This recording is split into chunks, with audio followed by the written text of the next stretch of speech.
Welcome back to another video. நான் உங்கள் மௌலி கிருஷ்ணன். இது என்னோட செல்ஃப் டாக்குமெண்ட்ரி.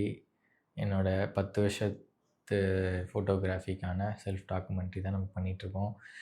ஸோ இதுக்கு முன்னாடி நான் போட்ட வீடியோலாம் பார்க்கலன்னா நீங்கள் வந்து பார்த்துட்டு வாங்க. இதுக்கு முன்னாடி போட்ட வீடியோ நான் வந்து கார்டில் கொடுக்குறேன். நீங்கள் வந்து அதை போய் பார்த்துட்டு வாங்க. அப்போ தான் அந்த கன்டினியூட்டி உங்களுக்கு தெரியும். ஸோ வாங்க வீடியோக்குள்ளே போகலாம். நான் போன வீடியோவில் சொன்ன மாதிரி தான் நான் ஒருத்தரை மீட் பண்ணேன். அதுக்கப்புறம் வந்து என்னோடய லைஃப்பில் வந்து ஒரு மேஜிக் மாதிரி ஒரு விஷயம் நடந்தது அப்படின்னு நான் சொன்னேன். அது வேறு யாரும் கிடையாது. என்னோட குரு, என்னோட அண்ணன், ஃப்ரெண்டு எப்படி வேணால் சொல்லலாம். அவரை நான் மீட் பண்ணேன். ஆக்சுவலாக அவர் எப்படி எனக்கு பழக்கம்னா ஜிம்மில் தான் பழக்கம். ஃபஸ்ட்டு நான் வந்து +1 +2ல் வந்து நான் ஜிம் போயிட்டுருந்தப்போ அது கொஞ்ச நாள் தான் போனேன். அப்போ வந்து அவர் இப்போ எல்லா ஜிம்லேயும் ஒரு ஜிம் ப்ரோஸ் இருப்பாங்கள்ல கூட, ஏதாவது ஹெல்ப் பண்ணி சொல்லிக் கொடுக்குறதுக்கு. அந்த மாதிரி வந்து அவர் எனக்கு பழக்கம். அப்போவே அவர் என்கிட்ட சொல்லியிருக்காரு, இந்த மாதிரி நான் வந்து ஸ்டூடியோ வந்து வச்சுருக்கேன், ஃபோட்டோகிராஃபராக இருக்கேன் அப்படின்ற மாதிரி சொல்லியிருக்காரு என்கிட்ட. சரி ஓகே அப்படின்னு சொல்லிட்டு அவர் நல்லா அப்போது ஜிம்மில் வந்து கொஞ்சம் நல்லா பழக்கம் அப்படி ஆயிடுச்சு. இப்போ ஒரு நாள் வந்து நான் வாக் பண்ணி போயிட்டுருக்கும்போது சும்மா நான் தனியாக போயிட்டுருக்கேன். அங்கேருந்து வீட்டிலேருந்து சும்மா அப்படியே ஃப்ரெண்டு வீட்டுக்கு வாக் பண்ணி போயிட்டுருக்கேன். அப்போலாம் மோஸ்ட்லி நாங்கள் பைக் இருக்கும். பைக்கு இருந்தாலுமே நாங்கள் அப்படியே சும்மா நடந்து போவோம். அது வந்து பழக்கமாயிடுச்சு எங்களுக்கு. ஸோ அதனால் நான் தனியாக நடந்து போயிட்டுருக்கும்போது அவரை பார்த்தேன். அப்போ வந்து நான் அதான் சொல்கிறேனே, திடீர்னு எனக்கு ஒரு ஸ்பார்க் ஆச்சு. சரி நம்ம ஏன் அவர்கிட்ட நம்ம வேலை கேட்கக்கூடாது அப்படின்னு சொல்லிட்டு டைரெக்ட்டா போய் கேட்டேன். இந்த மாதிரி அண்ணா இந்த மாதிரி எனக்கு ஒரு வேலை வேணும்ண்ணா உங்கள் ஸ்டூடியோவில் கிடைக்குமா? அப்படின்னு சொல்லிட்டு கேட்டேன். அவர் அப்படியே ஷாக் ஆகிட்டாரு. என்னடா? சரி ஓகே, ஒரு பையன் ஆல்ரெடி ஒர்க் பண்ணிகிட்ருக்கானே. சரி ஓகே நீ வா பார்த்துக்கலாம் அப்படின்ற மாரி சொல்லிட்டாரு. நீ நாளைக்கு வா பார்த்துக்கலாம். நாளைக்கு வான்னு சொல்ல மண்டே வா பார்த்துக்கலாம் அப்படின்ற மாரி சொன்னார். சரி ஓகேண்ணா நான் வரேன் அப்படின்னு சொல்லிட்டு சொன்னேன். அப்புறம் மண்டே நான் போகிறேன்.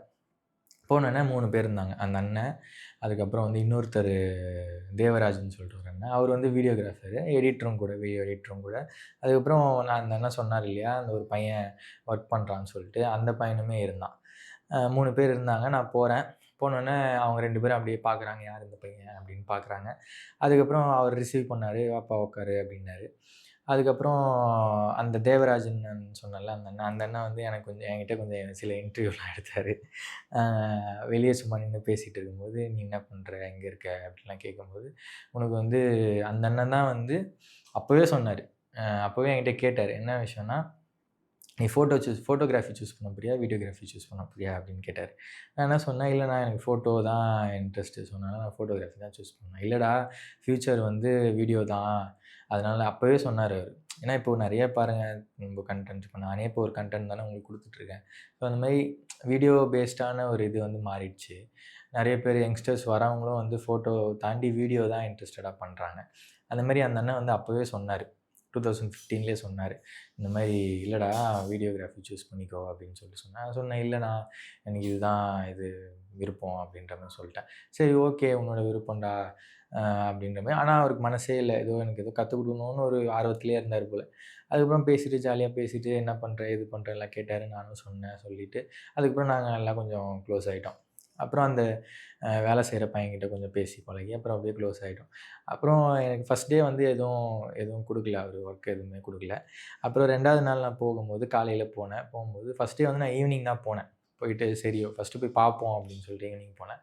2வது டே வந்து சரி மார்னிங் போலாம் அப்படின்னு சொல்லிட்டு மார்னிங்லேருந்தே போக ஆரம்பிச்சேன். போக ஆரம்பிச்சோனே, அப்புறம் அந்த பையன் மட்டும் தான் வந்து கடைய தொறந்தான். அந்த அண்ணன் வரல. அதுக்கப்புறம் வந்தாங்க 2 பேரும் வந்தாங்க. அந்த யுகி அண்ணனும் வந்தாங்க. அப்புறம் வந்து தேவராஜ் அண்ணனும் வந்தாங்க.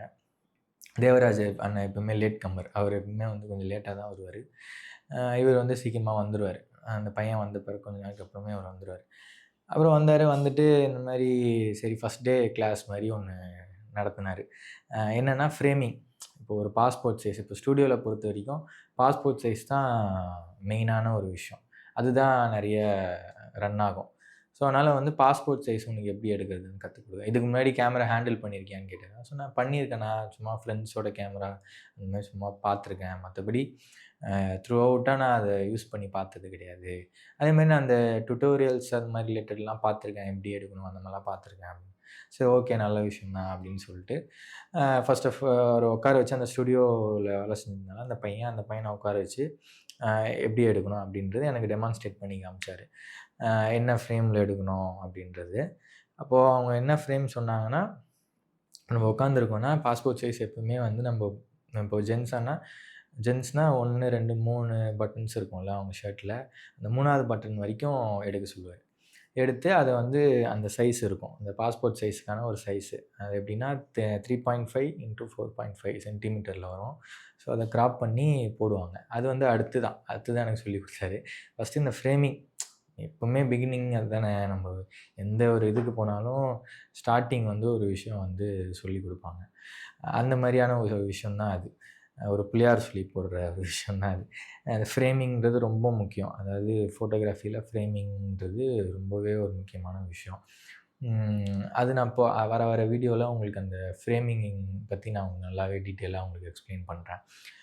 அதுக்கப்புறம் அந்த ஃப்ரேமிங் சொல்லிக் குடுத்தாரு. சொல்லிக் குடுத்துட்டு அதேமாரி எப்படி அட்ஜஸ்ட்மெண்ட் பண்ணணும் இப்போ காலர் சரியில்லைனா அதான் பர்ஃபெக்ஷனா இருக்கணும். ஒரு நம்ம என்ன இது பண்ணாலும் அது ஒரு பர்ஃபெக்ஷன் இருக்கணும்ல. ஸோ அதனால வந்து பர்ஃபெக்ஷனா பண்ணணும்டா, இந்த மாரி காலர் சரியில்ல, பட்டன் சரியா போடல, ஷர்ட் சுருங்கி இருந்ததுனாலும் கொஞ்சம் கீழ இழுத்து விட்டு, இந்த இந்த ஷோல்டர்ஸ்லாம் கொஞ்சம் அட்ஜஸ்ட் பண்ணி எடுக்கணும். அந்த மாரிலாம் சொல்லிக் குடுத்தாரு. சரி ஓகேண்ணா அப்படின்னு சொல்லிட்டு, ஓகே அதுதான் ஃபர்ஸ்ட் டேக்கான அதுதான் ஒரு லெசன். அவ்வளோதான். அதுக்கப்புறம் எனக்கு வந்து ஒரு புது எக்ஸ்பீரியன்ஸா இருந்தது. அது நம்ம பார்க்கும்போது, இது பண்ணும்போது புது எக்ஸ்பீரியன்ஸா இருந்தது. சரி ஓகே அப்படின்னு சொல்லிட்டு நான் அவ்வளோதான். நான் வீட்டுக்கு போயிட்டேன். வீட்டுக்கு போயிட்டு எனக்கு தூக்கமே வரல. அது ஒரு ஒரு நல்லா இருந்தது. ஒரு கைண்ட் ஆஃப் ஒரு வைப். எனக்கு ரொம்ப புடிச்ச விஷயம் ஆல்ரெடி அது. அது நம்ம கத்துக்குறோம். நம்ம அத ஃபர்ஸ்ட்டு அவர் கேமரா கையில குடுக்குறாரு என்கிட்ட. அந்த எடுறா அப்படின்னு சொல்லிட்டு கையில குடுக்குறாரு. அவர் ஃபர்ஸ்ட்டு எடுத்து காமிச்சாரு. எடுத்து காமிச்சுட்டு, அதுக்கப்புறம் என்கிட்ட குடுக்குறாரு. குடுக்கும்போது எனக்கு அப்படியே கேனான் அது அவர் என்ன மாடல் யூஸ் பண்ணுதுன்னா, கேனான் ஆம் அ 110ன்னு நெனைக்கிறேன். 1100 அ 505 ஏதோ சம்திங் ஏதோ ஒரு மாடல் அது. எனக்கு சரியா ஞாபகம் இல்ல. அந்த கேனான் அது ரொம்ப பேசிக்கான ஏபிஎஸ்-சி சென்சாருடைய ஒரு மாடல் தான். 550டி கரெக்ட். கேனான் 550 505 சொல்ட்டேன். சாரி. அது நான் மறந்துறக்கூடாது. மறந்துட்டேன் தப்பு. ஸோ கேனான் 550டி அதுதான் ஃபர்ஸ்ட்டு கையில குடுக்குறாரு. குடுத்து எடுக்க சொல்றாரு. அப்போது அது வந்து ஒரு பிகினிங் பேசிக் கேமரா தான். ஆனா அது அப்போ நம்பளுக்கு வந்து அது பெரிய விஷயம் இல்ல.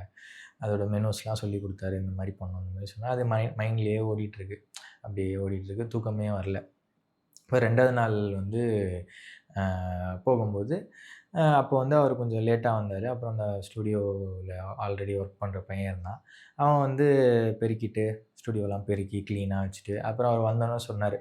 அ ஆனா என்கிட்ட எப்பவுமே வந்து அவரு ரொம்ப ஃப்ரெண்ட்லியா தான் பழகுவாரு. ஒரு இதுவாலாம் பழக மாட்டாரு. ஃப்ரெண்ட்லியா தான் இருப்பாரு.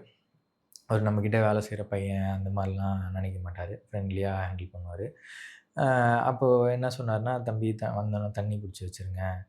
முடிஞ்ச அளவுக்கு கொஞ்சம் கிளீனா வச்சுக்கோங்க. ஃப்ரைடே ஆனா வந்து சாமி கும்பிடணும்."